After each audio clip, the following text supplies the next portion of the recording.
நாடாளுமன்ற தேர்தலில் தூய்மைக்கவிற்கு 6 விழுக்காடு வாக்குகள் குறைந்துள்ள நிலையில் வரும் சட்டமன்ற தேர்தலிலும் 6 விழுக்காடு குறைந்து மொத்தமாக அந்த 12 விழுக்காடு வாக்குகளும் அதிமுகவிற்கு கிடைக்கும் என்று முன்னாள் அமைச்சர் தங்கமணி தெரிவித்துள்ளார்.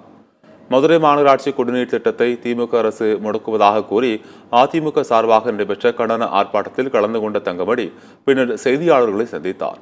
அப்போது பேசிய அவர், பாதாள சாக்கடை திட்டங்கள் உள்ளிட்ட அடிப்படை பணிகள் எதையும் திமுக அரசு செயல்படுத்தவில்லை என குறிப்பிட்டார். கடந்த தேர்தலில் திமுக இழந்த 6 விழுக்காடு வாக்குகள் மற்றும் வரும் சட்டமன்ற தேர்தலில் அக்கட்சி இழக்கப் போகும் 6 விழுக்காடு வாக்குகள் என மொத்தம் 12 விழுக்காடு வாக்குகளும் அதிமுகவின் வசம் வரும் என்றும் அவர் கூறினார். தேர்தலில் எங்களோட தேசிய முற்போக்கு திராவிட கழகம் மட்டும்தான் இருந்தது. 1% வாக்கில் நாங்கள் அதிகம் பெற்றிருக்கின்றோம்.